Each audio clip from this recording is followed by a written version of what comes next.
اعوذ باللہ من الشیطان الرجیم بسم اللہ الرحمن الرحیم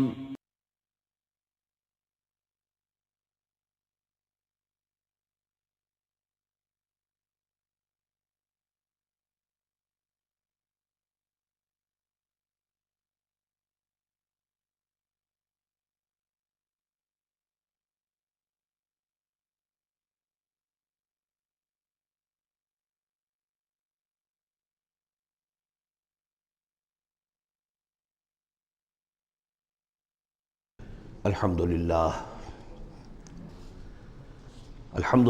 وکفیٰ والصلاة والسلام علی عبادہ الذین اصطفیٰ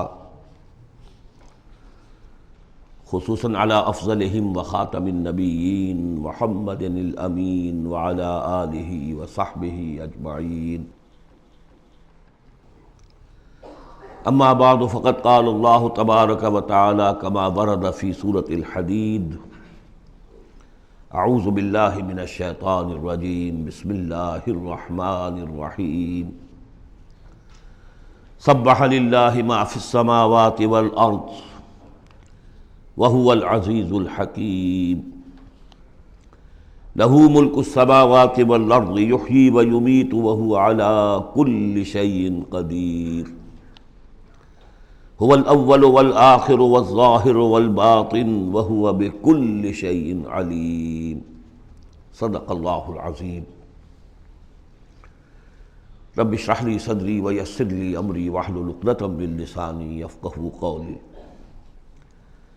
اللہم ربنا الہمنا رشدنا واعذنا من شرور انفسنا اللہم ارنا الحق حقا وارزقنا اتباعہ وارنا الباطل باطلا وارزقنا اجتنابہ اللہم وفقنا لما تحب وترضى وتقبل منا فإنك خیر المتقبلین اللہم ارحمنا بالقرآن العظیم واجعلہ لنا اماما ونورا وہدى ورحمہ اللہم ذکرنا منہ ما نسینا وعلمنا منہ ما جہلنا وارزقنا تلاوتہ آناء اللیل واطراف النہار واجعلہ لنا حجتا یا رب العالمین آمین۔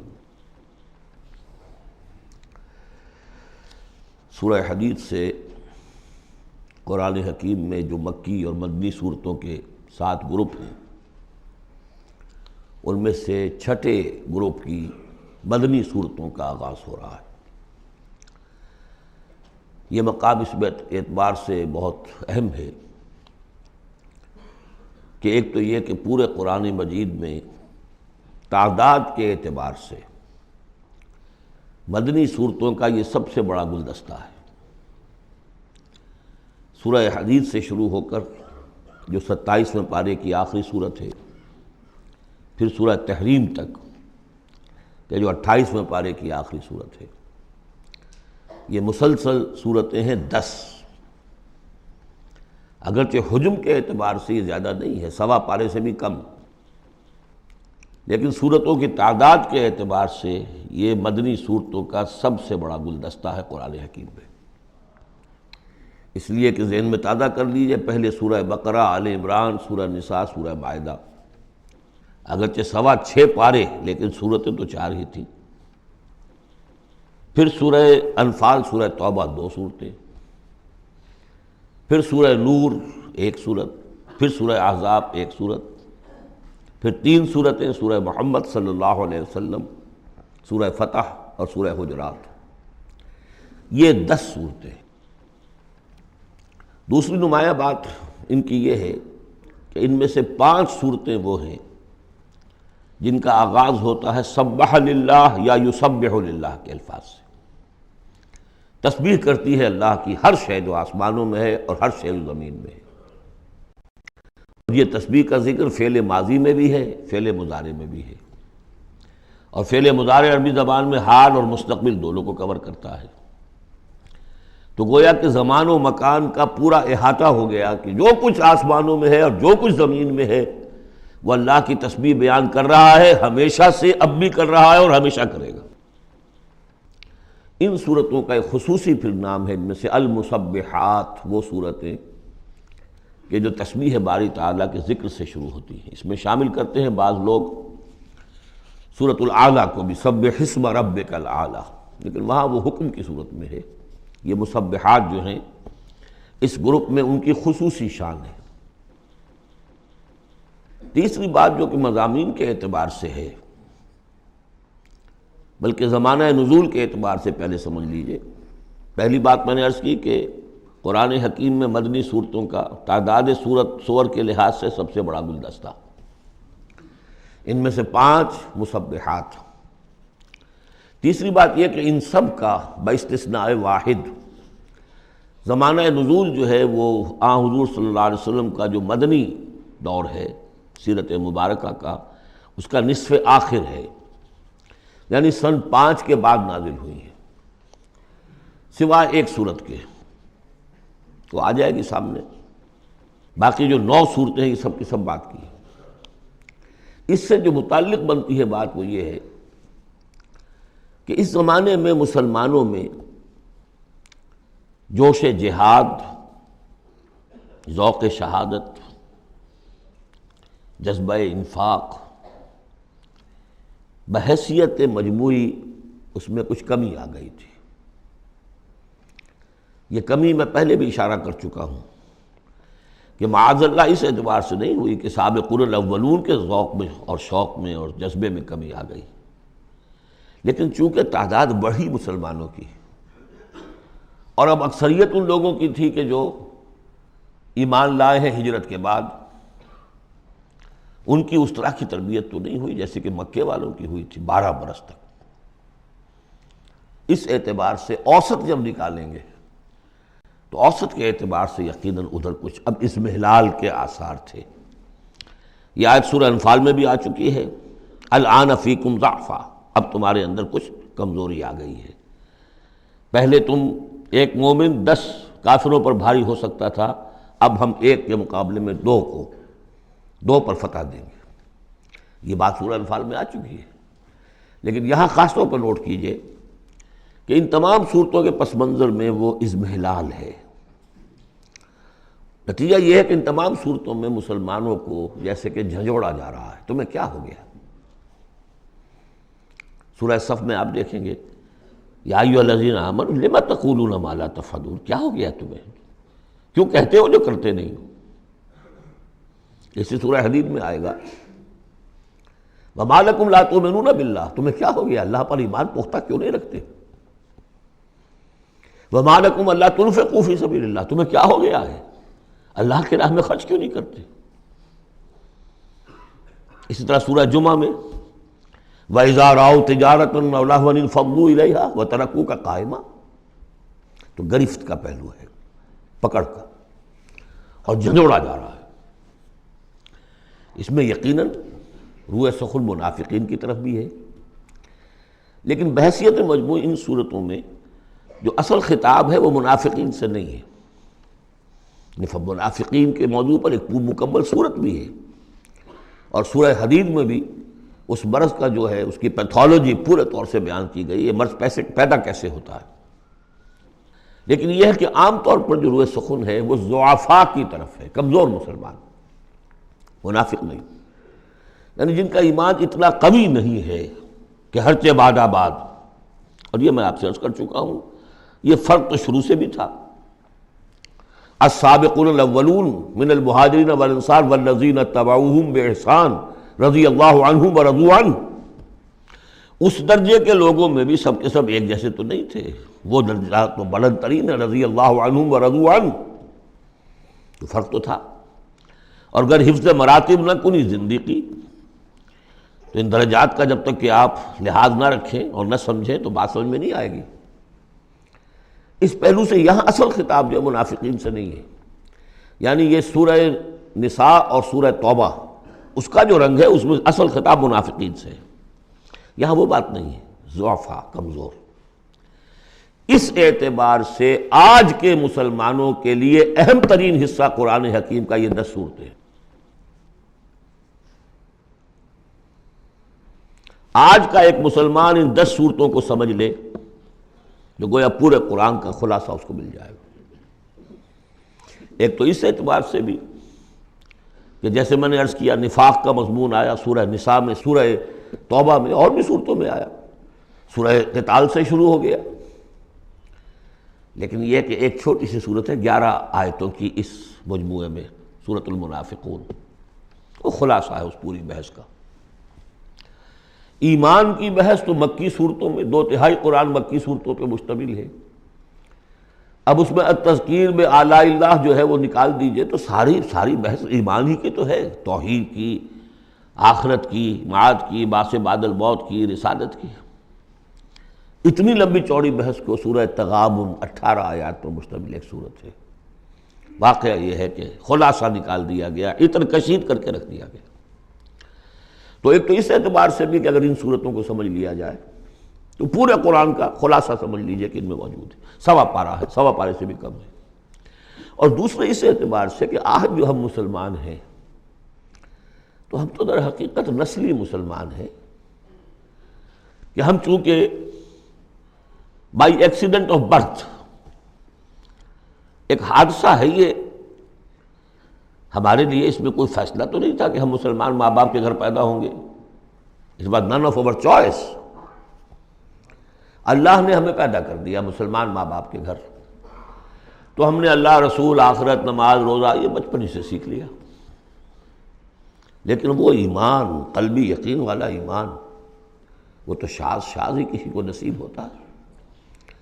ڈھونڈ اب اس کو چراغ رخ زیبا لے کر، لہذا ہماری عظیم اکثریت اس وقت منافق بھی نہیں ہے، ہم دھوکہ دینے کے لیے تو نہیں ایمان لائے ہم، الحمدللہ منافق اس معنی میں نہیں ہے۔ تو ہماری عظیم اکثریت جو ہے وہ اس کیٹیگری میں فال کرتی ہے جو سورہ حجرات میں ہم پڑھ آئے ہیں، قالت الاعراب آمنا قل لم تؤمنوا ولکن قولوا اسلمنا ولما يدخل الايمان في قلوبكم، اور وہاں میں بتا چکا ہوں وہ منافقین کا تذکرہ نہیں ہے، اس لیے کہ آگے فرما دیا وَإِن تُطِيعُوا اللَّهَ وَرَسُولَهُ لَا يَلِتْكُم مِّنْ أَعْمَالِكُمْ شَيْئًا، حالانکہ بہت بڑے علماء بھی اس مغالطے میں مبتلا ہو گئے، منافقین کا تذکرہ وہ نہیں ہے، وہ مسلمان کے جو مسلمان ہیں بس ہیں مسلمان، چاہے اس وجہ سے ہے کہ پورا قبیلہ اسلام لا رہا تھا تو چلو بھائی اب چلو ہم بھی ایمان لے آئے، اور چاہے اس وجہ سے کہ ہم مسلمان ماں باپ کے گھر پیدا ہو گئے، کوئی ڈفرنس نہیں ہے، لیکن نیت میں بھی کوئی دھوکہ دینا نہیں ہے۔ اس وقت بھی کچھ لوگ تھے جو دھوکہ دینے کے لیے ایمان لائے تھے، وہ منافق تھے، لیکن وہ لوگ کہ جن کے دل میں نہ تو مثبت طور پر خلوص والا ایمان تھا اور نہ ہی کوئی منفی طور پر کوئی نفاق تھا، وہ تھے بین بین، ہماری اکثریت انہیں پر مشتمل ہے۔ لہذا ہمارے اعتبار سے یہ قرآن حکیم کا جامع ترین اہم ترین حصہ ہے، اور یہی وجہ ہے کہ جس میں نے مطالعہ قرآن حکیم کے منتخب نصاب کا بار بار حوالہ دیا ہے، اس گروپ میں سے اس کی کئی صورتیں پوری شامل ہیں، اس کا جو چھٹا حصہ ہے وہ صرف سورہ حدید پر مشتمل ہے جو ابھی ہم شروع کریں گے، باقی سورہ جمعہ، سورہ صف، سورہ منافقون، سورہ تغابن، پھر سورہ تحریم کا، یہ ساری چیزیں یہ ہماری یعنی تقریباً 5 غالباً صورتیں ان 10 میں سے ہمارے اس منتخب نصاب میں شامل ہیں۔ ان مسبحات میں سے بھی سورہ حدید جو ہے اس کو کہیے کہ ام المسبحات، اہم ترین صورت، بلند ترین صورت، اور میں تحدیثاً للنعمہ عرض کر رہا ہوں کہ بارہا میں نے یہ کہا ہے کہ اللہ کا بہت بڑا فضل و کرم مجھ پر ہوا ہے کہ میں یہ بھی کہہ سکتا ہوں کہ اللہ نے یہ صورت مجھے عطا فرمائی ہے۔ اس پر میرا غور و فکر، سوچ بچار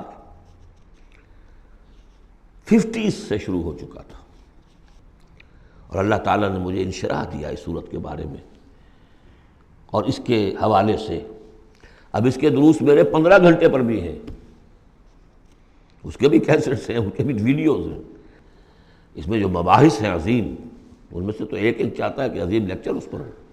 سبح للہ ما فی السماوات والارض، تسبیح کرتی ہے اللہ کی ہر وہ شے جو آسمان میں ہے اور زمین میں ہے، وہو العزیز الحکیم، اور وہ زبردست ہے، کمال حکمت والا۔ آگے چل کر دیکھیے گا کہ اس میں پھر اضافہ ہوگا، سبح للہ ما فی السماوات وما فی الارض، اور ایمفیسس، پھر آئے گا یسبح للہ ما فی السماوات والارض، پھر آئے گا یسبح للہ ما فی السماوات وما فی الارض۔ تو یہ مضمون جو ہے ان صورتوں کا بہت اہم ہے۔ یہ تسبیح سے مراد کیا ہے؟ ایک تسبیح تو وہ ہے کہ جو ہماری سمجھ میں آتی ہے، میں نے پہلے بھی عرض کیا تھا کہ تصویر کوئی ہو تو وہ مصور کے کمال فن یا اناڑی پن کا گویا کہ اپنے زبان سے اظہار کر رہی ہے۔ آپ دیکھتے کہتے ہیں کسی اناڑی کی بنائی ہوئی تصویر ہے، یا آپ کہیں گے صاحب کسی بڑے ماہر فن مصور نے بنایا۔ گویا کہ تصویر اپنے مصور کے کمال فن یا اس کی عدم مہارت پر دلالت کر رہی ہے۔ اگر کمال فن پر کر رہی ہے تو گویا کہ زبان حال سے وہ تصویر اپنے مصور کی تعریف کر رہی ہے۔ اس معنی میں کائنات کا ذرہ ذرہ اپنے وجود سے گواہی دے رہا ہے، میرا پیدا کرنے والا، میرا صانع، میرا خالق، میرا باری، میرا مصور ہر عیب سے پاک ہے، ہر نقص سے پاک ہے، ایک ہستی کامل ہے، اس کے علم میں، اس کی قدرت میں، اس کی حکمت میں کہیں کوئی کمی نہیں۔ یہ تسبیح حالی ہے، زبان حال سے۔ اور جیسے کہ سورہ بنی اسرائیل میں ہم دیکھ آئے ہیں، یہ بھی ہو سکتا ہے کہ اللہ نے ہر ایک شے کو زبان دی ہو۔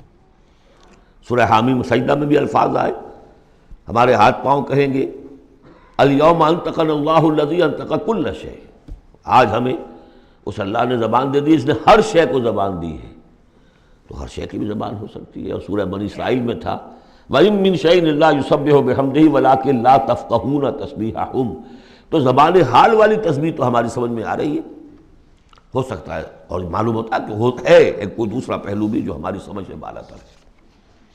وَهُوَ الْعَزِيزُ الْحَكِيمُ، یہ دو اسماء اللہ تعالیٰ کے بار بار آئے ہیں، بہت مرتبہ آئے ہیں، اور ان صورتوں میں خاص طور پر آپ دیکھیں گے بہت تکرار ہوگی ان کی۔ اس کی وجہ کیا ہے کہ ایک تو یہ کہ یہ دو اسماء جو ہیں اس اعتبار سے ان کا جوڑا جو ہے معنوی اعتبار سے بہت اہم ہے۔ العزیز وہ ہستی کہ جس کا اختیار مطلق ہے، لیکن ہمارا تصور یہ ہے کہ جہاں اختیار زیادہ آ جاتا ہے کرپشن آ جاتی ہے۔ چنانچہ پولیٹیکل سائنس کا تو ایکسیم ہے، یہ فارمولا ہے، authority tends to corrupt and absolute authority corrupts absolutely۔ لہذا ساری جو کوشش ہوتی ہے، دستور بنایا جاتا ہے چیکس اینڈ بیلنسز، جہاں اختیار ہے وہاں پہ کوئی چیکس اینڈ بیلنسز بھی ہونے چاہیے۔ اللہ پر کوئی چیک اینڈ بیلنس ہو ہی نہیں سکتا، کس کا ہوگا؟ تو وہ اختیار مطلق العزیز، اس کو بیلنس جو شے کر رہی وہ الحکیم بھی ہے، اس کی حکمت بھی کامل ہے، اس کا کوئی فعل، اس کا کوئی فیصلہ، اس کا کوئی عمل حکمت سے خالی نہیں۔ یہ دونوں گویا کہ ایک دوسرے کے ساتھ ہے، العزیز الحکیم۔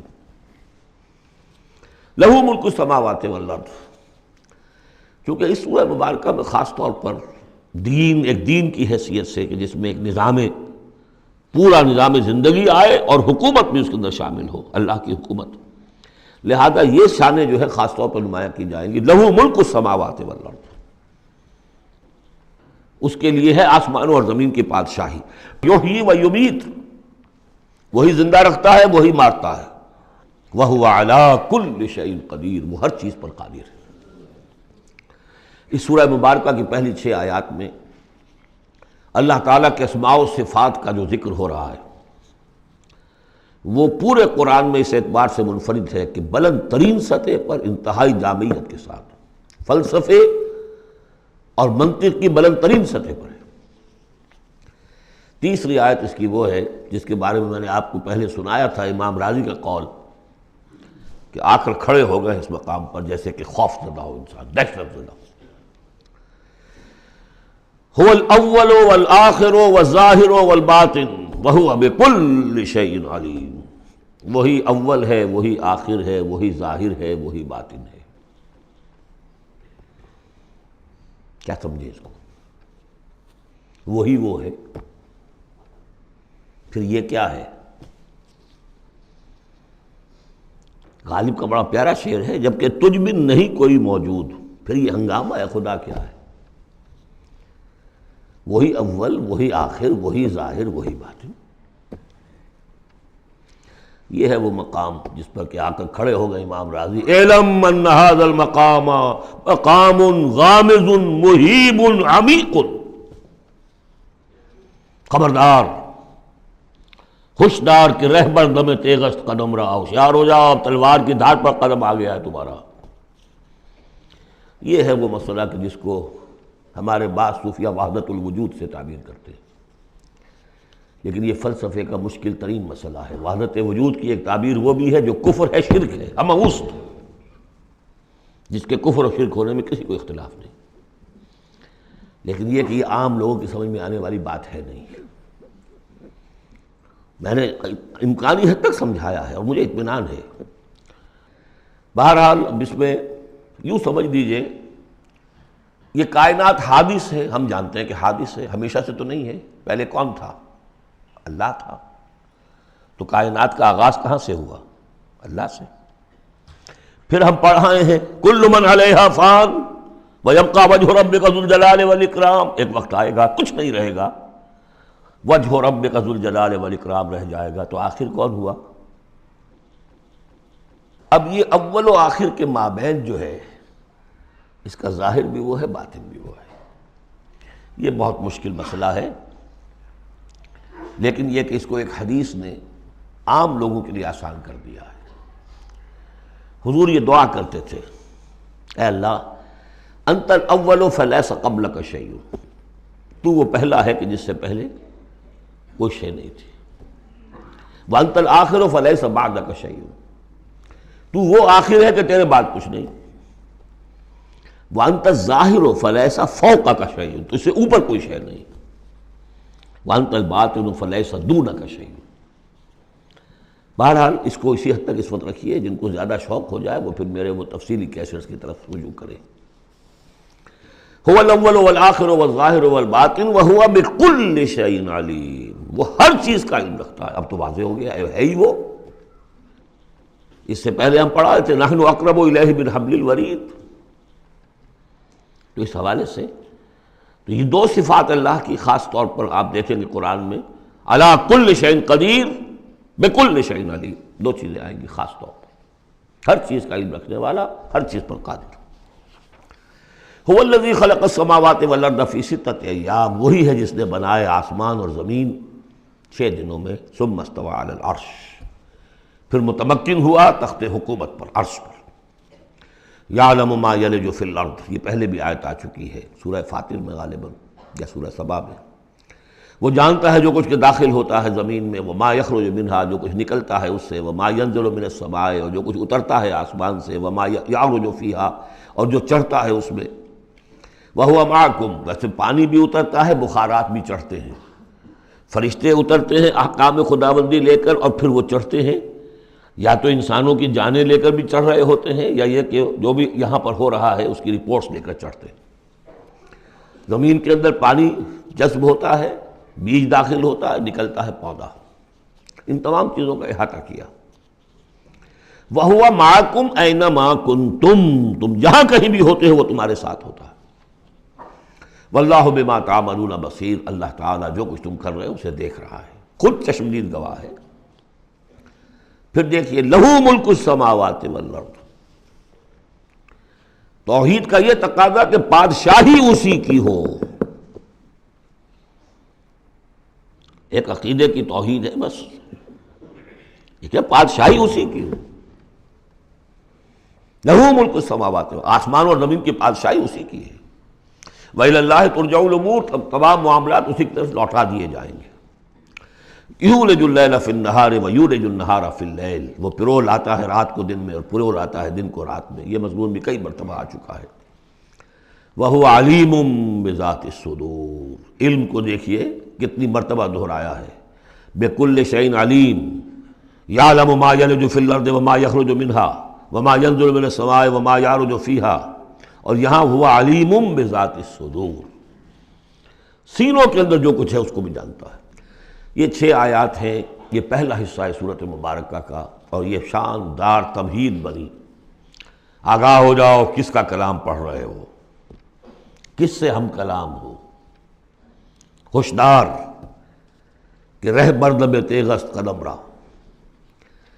اب دیکھیے ایک آیت میں جو تقاضا ہے، یہ تو اللہ ہے، ایسا ہے، اسی کی بادشاہی ہے، وہ سب جانتا ہے، وہ ہر چیز پر قدیر ہے، یہ سب کیا ہے؟ نیریٹو ہے، اور یہ ہے توحید فی العقیدہ۔ اس کا تقاضا کیا ہے؟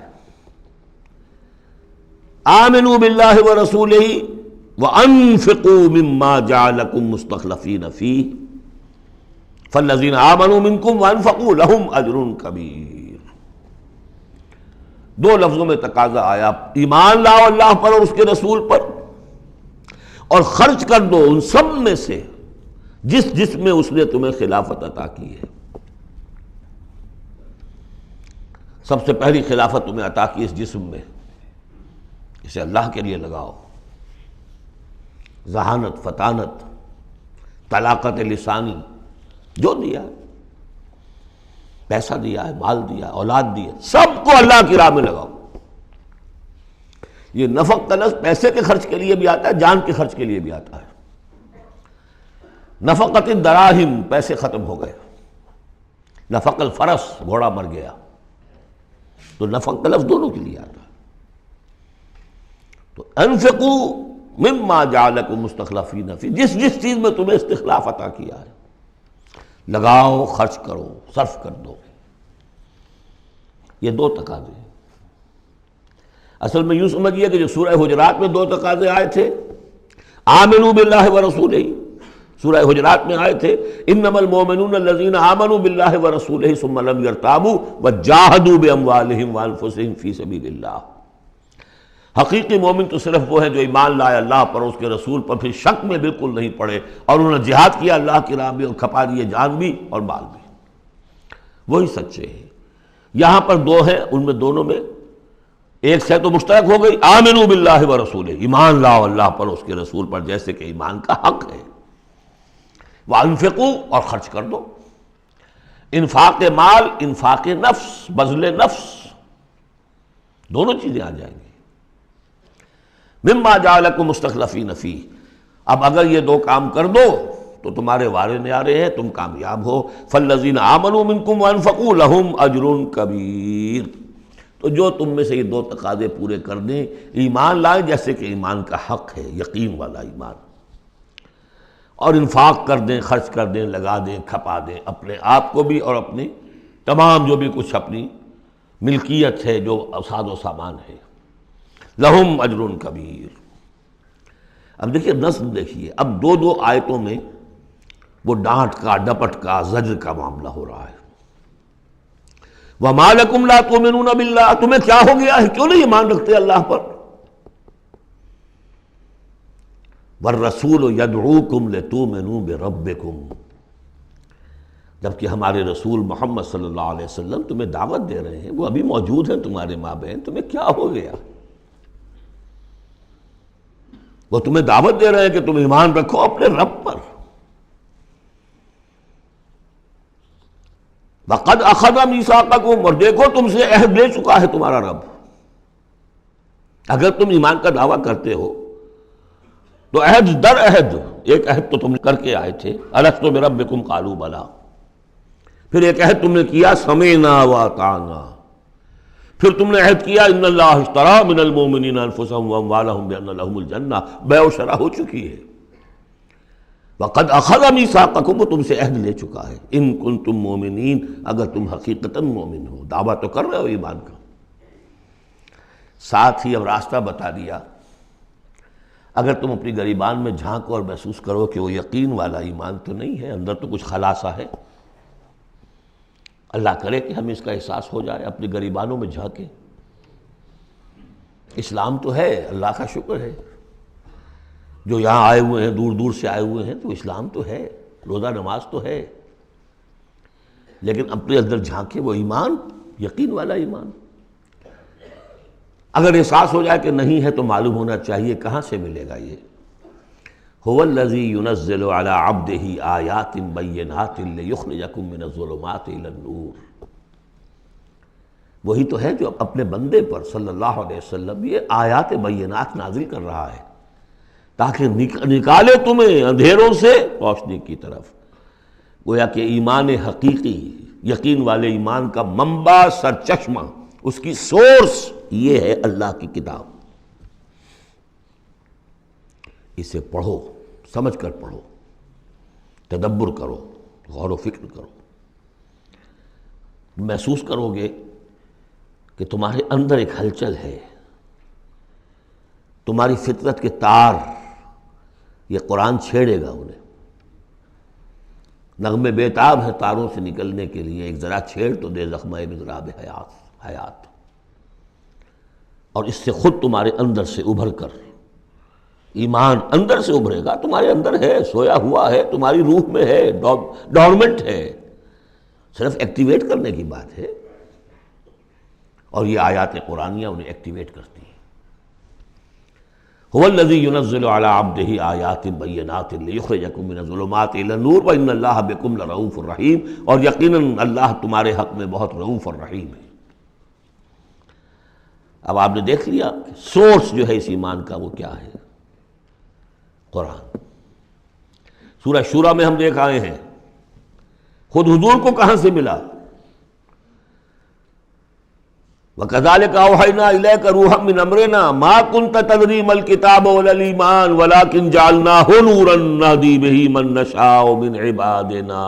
اے نبی، آپ کو تو معلوم نہیں تھا کتاب کسے کہتے ہیں، شریعت کسے کہتے ہیں، نہ آپ تورات سے واقف، نہ آپ انجیل سے واقف، آپ تو مکے کے امیین میں سے تھے۔ ایمان کسے کہتے ہیں؟ وَلَكِنْ جَعَلْنَاهُ، اس قرآن کو ہم نے نور بنا کر آپ پر اتارا ہے۔ وہ ایمان جو ہے اب آپ کا باطن اس سے جگمگا اٹھا ہے، اب آپ جو ہے گویا کہ اب روشنی کا مینار ہیں، اب آپ ہدایت دیں گے سیدھے راستے کی طرف۔ اسی کو مولانا ظفر علی خان نے کہا ہے بہت خوبصورتی لیکن بہت سادگی سے، وہ جنس نہیں ایمان جسے لے آئیں دکانیں فلسفہ سے، ڈھونڈے سے ملے گی عاقل کو یہ قرآن کے سپاہوں۔ اچھا، ایک بات تو ہو گئی کہ تم ایمان کیوں نہیں، تمہارا پختہ کیوں نہیں ہے، یہ دلمل یقین ایمان کیوں لیے پھر رہے ہو، یہ شکوک و شبہات کے کانٹے جس میں چبھے ہوئے ہیں اس ایمان کے ساتھ گزارا کیوں کر رہے ہو؟ اگر اس میں کمی ہے تو پہلے اس کمی کو پورا کرو، چھوڑ دو دھندے، کچھ دن نکال لو، ایک سال نکال لو اپنی زندگی میں سے کہ کم سے کم اتنی عربی سیکھ لیں کہ یہ قرآن ہمارے دلوں کے تاروں کو چھیڑ سکے۔ وہ اسی وقت ہوگا تیرے ضمیر پہ جب تک نہ ہو نزول کتاب، گرہ کشا ہے درازی نہ صاحب کشاف۔ انسپیریشن قرآن سے ترجمے سے نہیں مل سکتی، ناممکن ہے۔ مفہوم سمجھ لیں گے، دماغ میں کچھ چیزیں آ جائیں گی، لیکن وہ جو قلب کو متحرک کرنا ہے، اس کو انسپائر کرنا ہے، وہ اسی وقت ہوگا۔ اب دوسری ڈانٹ، وَمَا لَكُمْ أَلَّا تُنْفِقُوا فِي سَبِيلِ اللَّهِ، تمہیں کیا ہو گیا، خرچ کیوں نہیں کرتے اللہ کی راہ میں؟ وَلِلَّهِ مِيرَاثُ السَّمَاوَاتِ وَالْأَرْضِ، آسمان اور زمین کی ساری وراثت تو بالآخر اللہ ہی کے لیے رہ جائے گی۔ تمہارے پاس رہ جائیں گے یہ محل، یہ کوٹھیاں، یہ فیکٹریاں، تم آج ہو کل نہیں ہوگے، جو اگلے ہوں گے وہ بھی پھر نہیں ہوں گے۔ کائنات تو اسی کی ہے، وارث وہی ہے، الوارث وہی تو ہے، اور تم سینت سینت کے رکھ رہے ہو۔ وَمَا لَكُمْ أَلَّا تُنْفِقُوا فِي سَبِيلِ اللَّهِ، اور انفاق میں نوٹ کر لیجیے، میں بتا چکا ہوں کہ انفاق کے اندر انفاق مال بھی ہے، انفاق نفس بھی ہے، بذل نفس، جان کھپانا، وہ واضح ہو جائے گا۔ وَلِلَّهِ مِيرَاثُ السَّمَاوَاتِ وَالْأَرْضِ لَا يَسْتَوِي مِنْكُمْ مَنْ أَنْفَقَ مِنْ قَبْلِ الْفَتْحِ وَقَاتَلَ، برابر نہیں ہے تم میں سے وہ جنہوں نے انفاق کیا اور قتال کیا فتح سے پہلے۔ قتال آ گیا، جان کھپانے کے لیے میدان میں آئے۔ انفاق جو کہا تھا آیت نمبر 7 میں، وہ صرف مال کا نہیں، جان کا بھی ہے، اور انفاق کے جان جو ہے اس کا سب سے بڑا موقع کیا ہے؟ جنگ، جہاں آپ نقد جان ہتھیلی پر رکھ کر حاضر ہوتے۔ وہ تو اگر جان بچ جائے تو گویا کہ بونس ہے، ورنہ جو جاتا ہے جنگ میں وہ پورا رسک لے کر جاتا ہے۔ اب یہاں بات یہ بتائی گئی کہ جو فتح سے پہلے ایمان لائے تھے جبکہ اسلام کمزور تھا، اور انہوں نے قتال کیا اس وقت جبکہ مسلمانوں کی طاقت بہت کم تھی، ان کا درجہ اولئک اعظم درجۃ من الذین انفقوا من بعد وقاتلوا، ان کا بہت اونچا درجہ ہے، بہت عظیم درجہ ہے ان لوگوں کے مقابلے میں کہ جنہوں نے انفاق کیا اور قتال کیا فتح کے بعد۔ وَكُلًّا وَعَدَ اللَّهُ الْحُسْنَىٰ، اب فتح کے بعد سے صاف ظاہر ہو رہا ہے کہ یہ صورت کم سے کم سن 6 کے بعد نازل ہوئی ہے، اس لیے کہ فتح تو پہلی جو ہے وہ سن 6 میں صلح حدیبیہ کی شکل میں حاصل ہوئی ہے، اِنَّا فَتَحْنَا لَكَ فَتْحًا مُبِينًا، اور پھر جو ظاہری فتح تھی وہ تو فتح مکہ ہے، وہ سن 8 میں ہے۔ یہاں فرمایا جا رہا ہے جن لوگوں نے قتال کیا انفاق کیا فتح سے پہلے، ان کا درجہ بہت بلند ہے ان سے جنہوں نے انفاق کیا اور قتال کیا بعد میں، اگرچہ کُلًّا وعد اللہ الحسنیٰ، سب سے اللہ کا وعدہ ہے بہت اچھا، واللہ بما تعملون خبیر، اور جو کچھ تم کر رہے ہو اللہ اس سے باخبر ہے۔ اب آئی پکار، اس کو اب کھلے دل سے بیدار دل سے سنیے۔ میرا خالق آپ کا خالق، میرا مالک آپ کا مالک، اس کائنات کا مالک، من ذا الذی یقرض اللہ قرضا حسنا، کون ہے وہ جو اللہ کو قرض حسنا دے؟ ہے ہمت دینے کی؟ من ذا الذی یقرض اللہ قرضا حسنا فیضاعفہ لہ، اللہ اس کے لیے اسے دگنا بھی کرتا رہے گا، وَلَهُ أَجْرٌ عَظِيمٌ، اور ان کے لیے بہت بڑا اجر بھی ہوگا۔ لگاؤ اپنی مال اللہ کے راہ میں، لگاؤ اور کھپاؤ، اپنی جانیں اللہ کی راہ میں لگاؤ اور کھپاؤ، اور جان لیجیے کہ جان کا کھپنا اور مال کا کھپنا ایک یہ کہ شہادت یا موت سے پہلے تو برابر چیز ہے۔ آپ اپنی جان کی قوت، صلاحیت، ذہانت، فطانت یہ خرچ کرتے ہیں تو مال کماتے ہیں نا، اور مال آپ کے پاس ہو تو آپ جس کو چاہیں امپلائے کر لیں، ذہانت، صلاحیت، فطانت سب آپ خرید سکتے ہیں پیسے سے۔ تو اگر کسی نے وقت لگایا ہے تو مال لگایا ہے، ٹائم از منی، اپنی جان کما رہا ہے تو وہ مال لگا رہا ہے، اس لیے کہ اسی جان کو کما کر وہ مال کما سکتا تھا۔ اس لیے انفاق جان، انفاق ہے مال، یہ ایک شے ہے۔ یوم تری المومنین، اب جو نقشہ کھینچا جا رہا ہے یہ ہے وہ نقشہ جس کو ہمارے ہاں کہا جاتا ہے پل صراط۔ کوئی ایسا مرحلہ آنا ہے جہاں کفار کا تو معاملہ علیحدہ ہو چکا، کوئی بڑی چھلنی لگی تھی، کفار تو نکل چکے، اب جو دنیا میں مسلمان سمجھے جاتے تھے وہ آگے آئے ہیں۔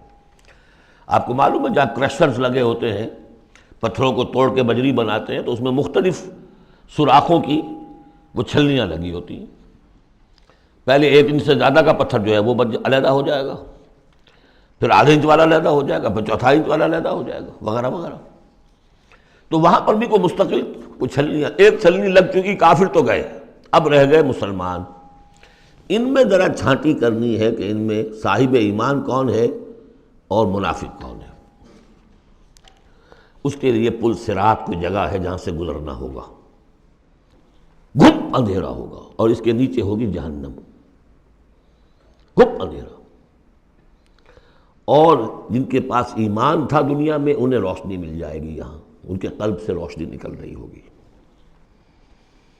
اعمال صالحہ کیے تھے داہنے ہاتھ سے تو یہاں پہ ان کا نور ہوگا، وہ اپنی اس روشنی میں راستہ پار کر کے جنت میں پہنچ جائے گی۔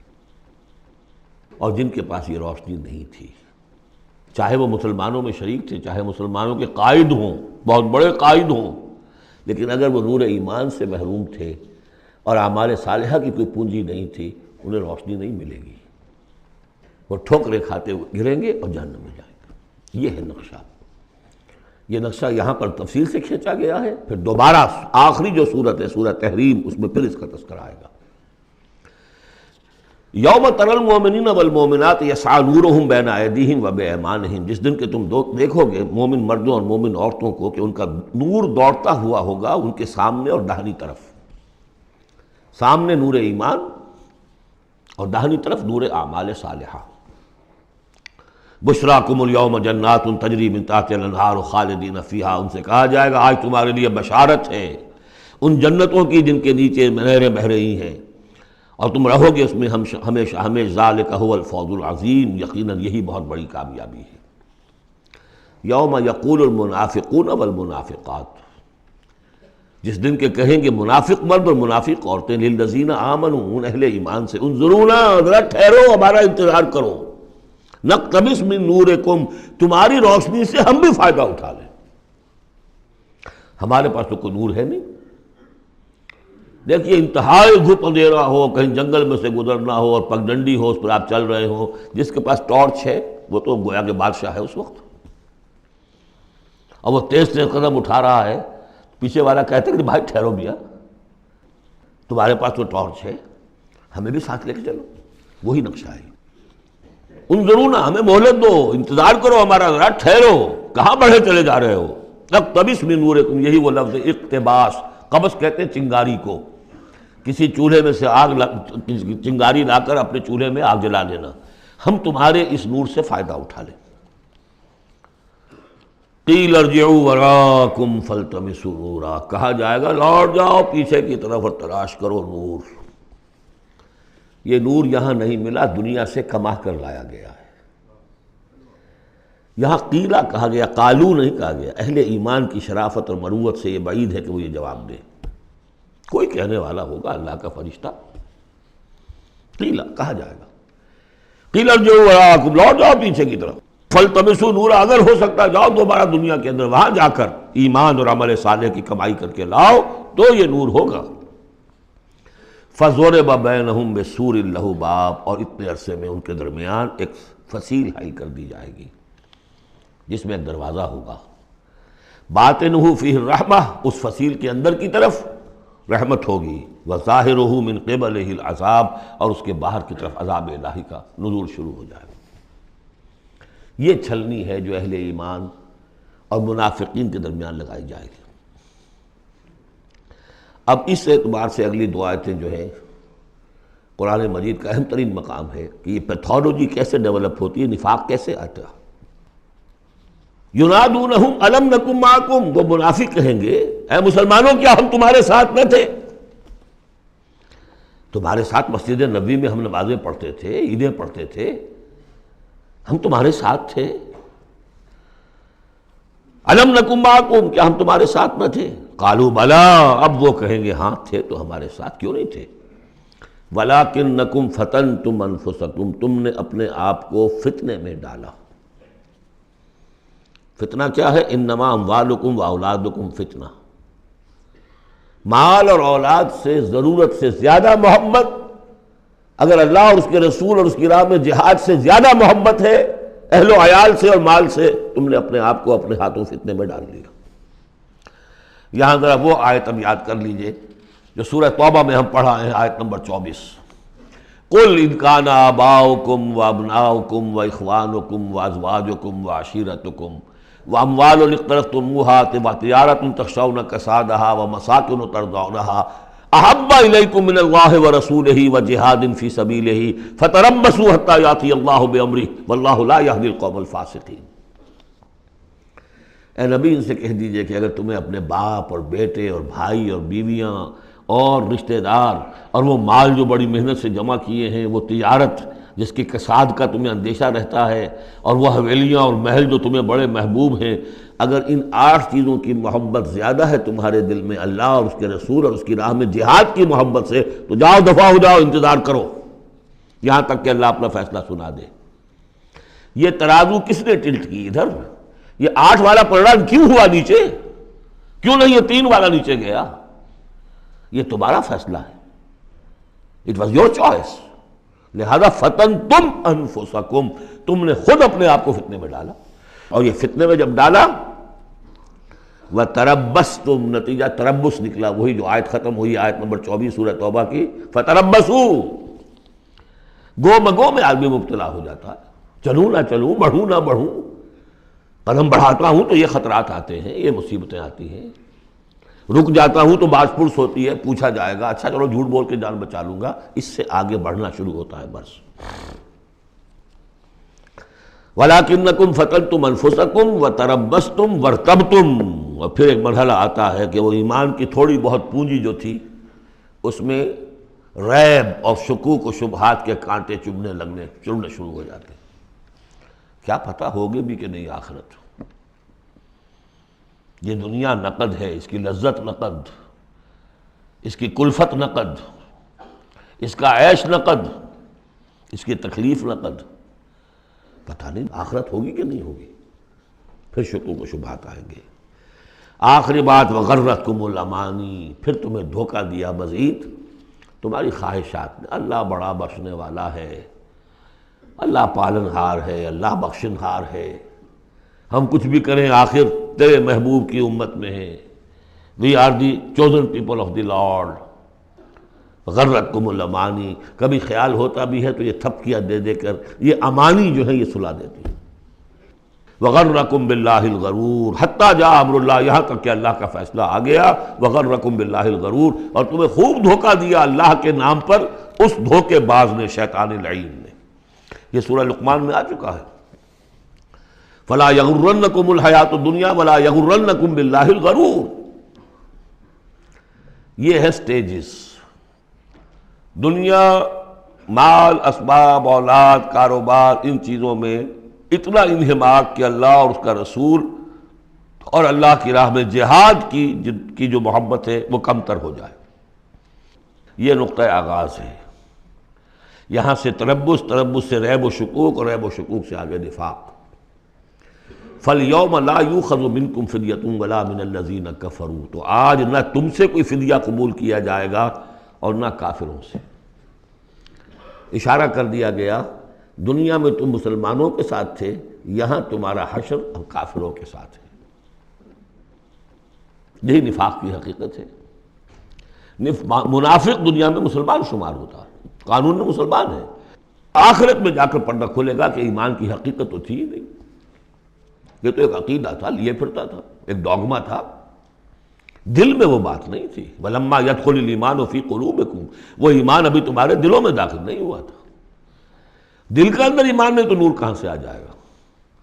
اور دل میں ایمان نہیں تو جو نیکی بھی کر رہا ہے وہ دکھاوے کی نیکی ہے، وہ دنیا میں لوگوں کے اندر شہرت حاصل کرنے کی نیکی ہے.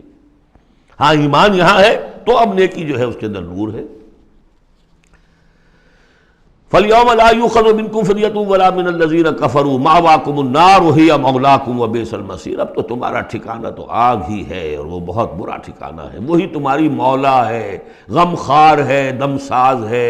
کوئی اپنا شکوہ شکایت کرنی ہے، کوئی نالہ و فریاد، اسی سے کہو جو کچھ کہنا ہے. بئس المصیر، اور وہ بہت برا ٹھکانہ ہے. اب یہ سب کچھ اگر آپ نے سن لیا تو اب یہ آپ سے ایک اور سوال اللہ تعالیٰ کر رہے ہیں. الم یعن للذین آمنوا ان تخشع قلوبہم لذکر اللہ وما نزل من الحق. کیا وقت آ نہیں گیا اہل ایمان کے لیے کہ ان کے دل جھک جائیں اللہ کی یاد میں اور اس کے سامنے کے جو حق میں سے نازل ہو چکا ہے. یاد ہے اس قرآن کے بارے میں سورہ بنی اسرائیل میں کیا پڑھا تھا؟ وَبِالْحَقِّ أَنزَلْنَاهُ وَبِالْحَقِّ نَزَلَ. ہم نے اس کو نازل کیا حق کے ساتھ اور یہ نازل ہوا ہے حق کے ساتھ. تاخیر، تعویق، یہ کر لوں وہ کر لوں، اس کے بعد بچیوں کے ہاتھ پیلے کرنے ہیں. ابھی ذرا بچوں کی تعلیم کا مسئلہ ہے. تعلیم کیا؟ دنیا کی تعلیم، نری تعلیم دنیا کی.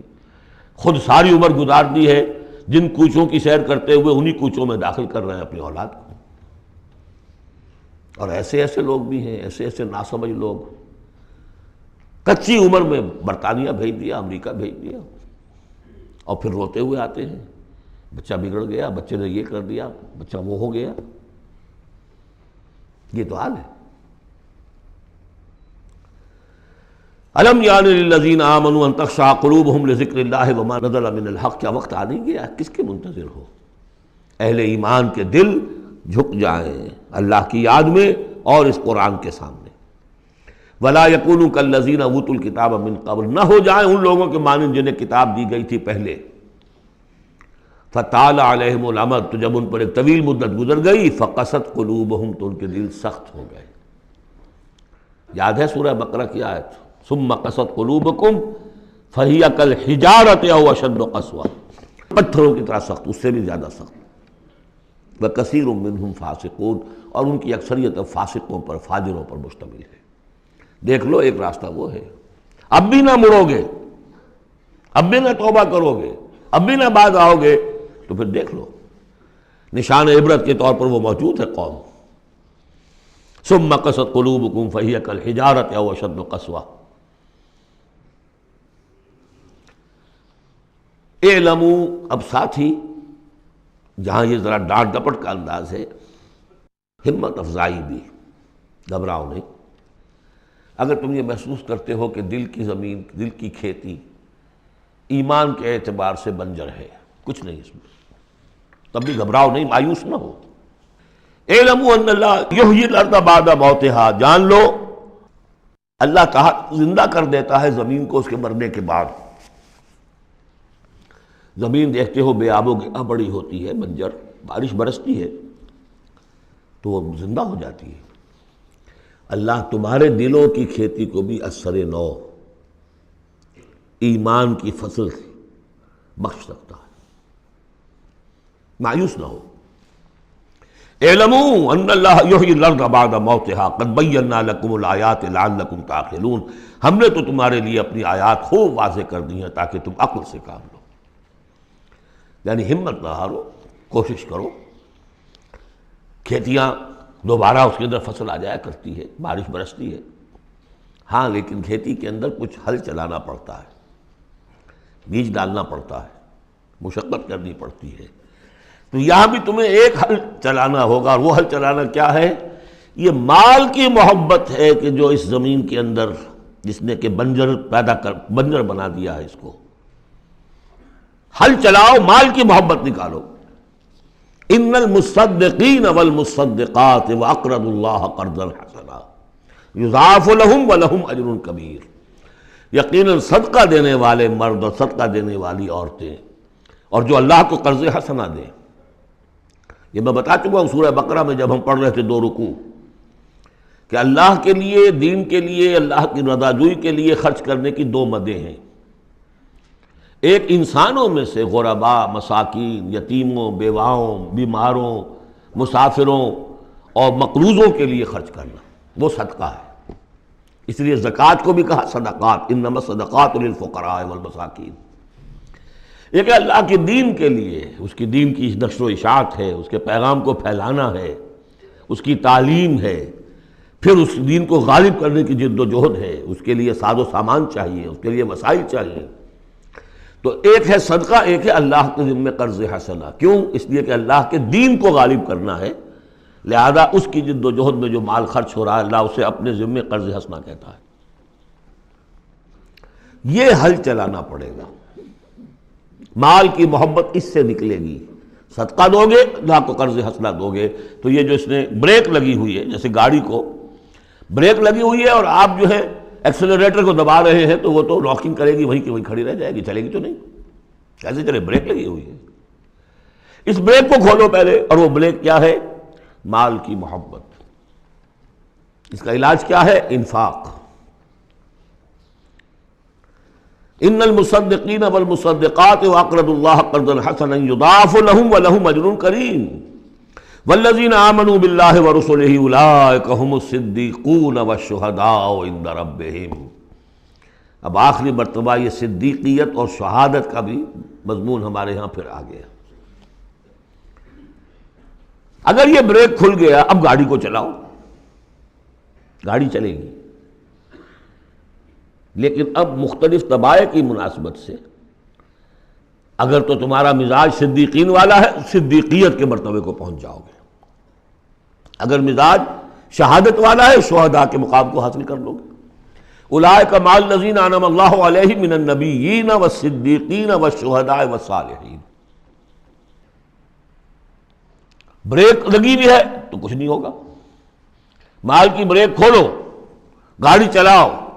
جو یہ کر لیں گے والذین آمنوا باللہ ورسولہ، اب ایمان اور اللہ پر اور اس کے رسول پر ایمان کا، اب یہ ایکسیلریٹر دباؤ گے تو نتیجہ کیا نکلے گا؟ اولئک هم الصدیقون والشہداء عند ربہم، انہی میں سے صدیق ہوں گے، انہی میں سے شہداء ہوں گے ان کے رب کے پاس۔ لہم اجرہم ونورہم، ان کے لیے ہوں گے ان کا اجر اور ان کا نور۔ اجر بھی ملے گا، نور بھی ملے گا۔ نور وہ جو آخرت میں ملنا ہے، میدان حشر میں ملنا ہے، پل صراط پر گزرنے کے لیے ملنا ہے، اور اجر وہ ہے جو جنت میں داخل ہو کر ملے گا۔ لہم اجرہم ونورہم والذین کفروا وکذبوا بآیاتنا اولئک اصحاب الجحیم، اور جن لوگوں نے کفر کیا اور ہماری آیات کو جھٹلایا، یہ لوگ ہیں جہنمی۔ اعلموا انما الحیات الدنیا لعب ولہو وزینۃ وتفاخر بینکم وتکاثر فی الاموال والاولاد۔ اب جو چیز بریک تھی اس کو سمجھ لو، بریک کی حقیقت کیا ہے؟ دنیا کی محبت۔ جان لو کہ یہ دنیا کی محبت کیا ہے اس کے سوا کہ کچھ عرصہ کھیل کود میں گزرتا ہے۔ لعب، بچپن میں اور کسی چیز سے کوئی دلچسپی نہیں ہوتی۔ باپ کا کاروبار ٹھیک چل رہا ہے کہ نہیں چل رہا ہے، بچے کو اس سے کیا غرض، انہیں تو اپنا کھیل کود کرنا ہے۔ لہو، ذرا سا ٹین ایج آئی تو اب کھیل معصوم کھیل نہیں رہتا، اس میں کچھ سینشول گریٹیفیکیشن شروع ہو جاتی ہے، لہو۔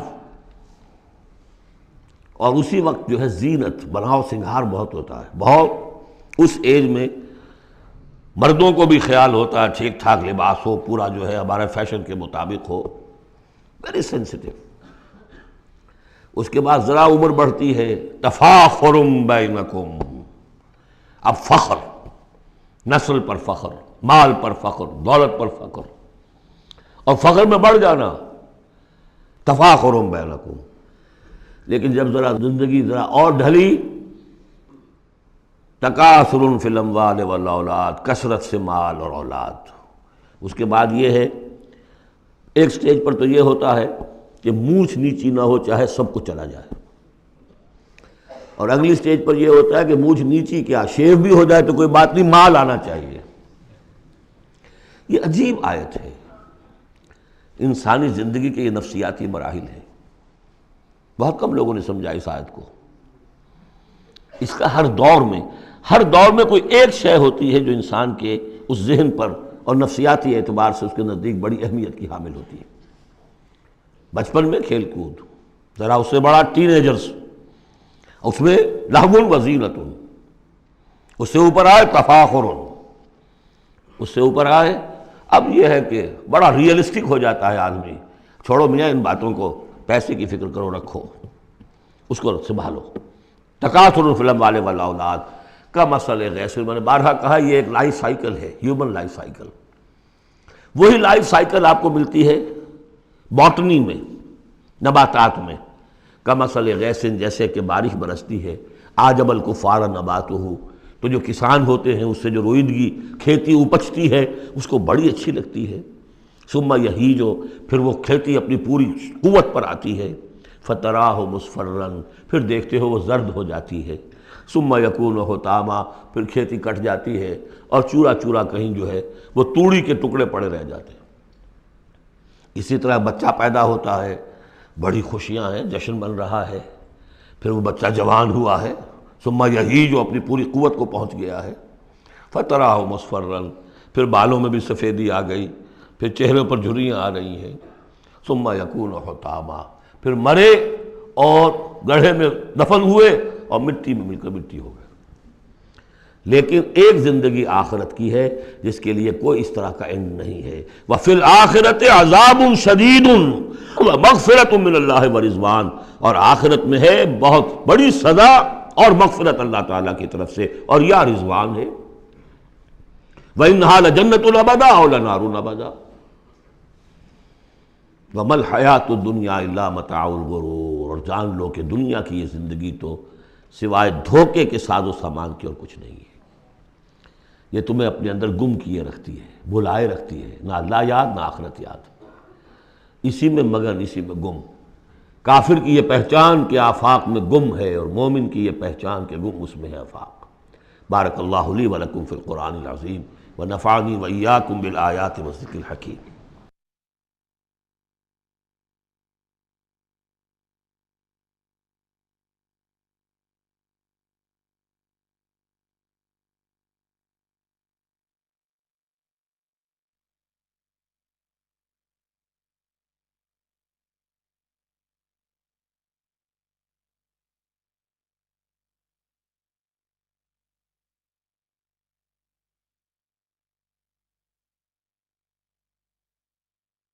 أعوذ بالله من الشيطان الرجيم.